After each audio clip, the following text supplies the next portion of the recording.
time for school. I've got my computer science class, and then I've got an hour off, and then I've got my physics class, and I think that's it. Today's Wednesday. Today's the Apple keynote thing with the new phone thing.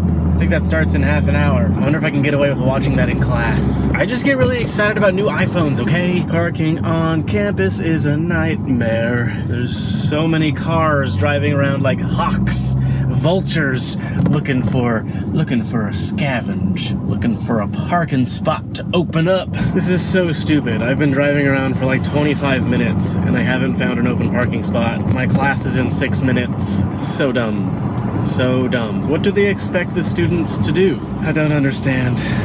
I'm now late for class. This is so dumb. There are literally no parking spaces. Finally. It's like 11:15. I was driving around for half an hour. I don't get angry very often, but this makes me angry. The school should not be issuing that many more parking passes than they have spots. But what about objects? How do we compare objects? If we have an object in an if statement, we say, if the dog is equal to the other dog. Is that going to work? It's going to compare memory space. That's right. Then we're comparing memory locations. If we say, if my dog is equal to your dog, it should fail. The pigeons have gotten so big. Hey, pigeon. I'll bring you some bread.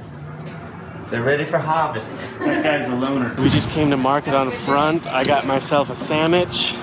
These guys got some breakfast burritos.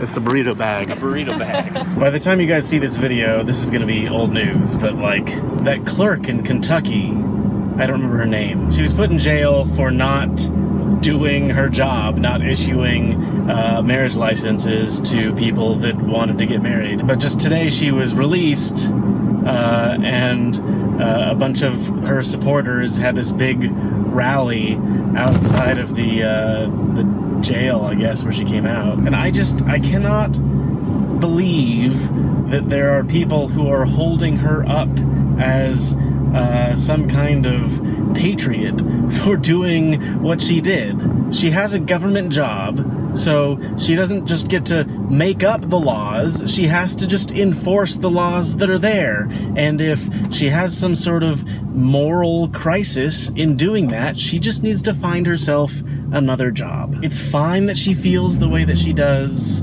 but if that's the case, she just needs to work somewhere else. Somewhere where doing her job does not conflict with her own moral compass. Mike Huckabee was at this rally for her, apparently, and said something about how citizens shouldn't obey laws that they feel are wrong. What I really don't get is that part of the core Republican platform is this idea that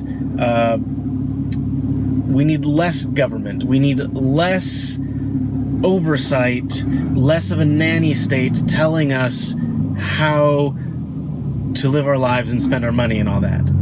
So how does having the government tell you who you can and cannot marry jive with that belief that the government shouldn't be involved in your lives at all? And I know that the argument is going to come down to there's a difference between God's law and man's law, but I think you can't have it both ways. This has been another exciting episode of Mild Political Rants with Michael Aranda. I'm all done for the day. Is that number up? I think that number's up. That's exciting. Matt says, hi, Nicole, 6 days ago. Just as a reminder, things that you tweet at me show up on that screen. It actually does provide endless entertainment throughout the day.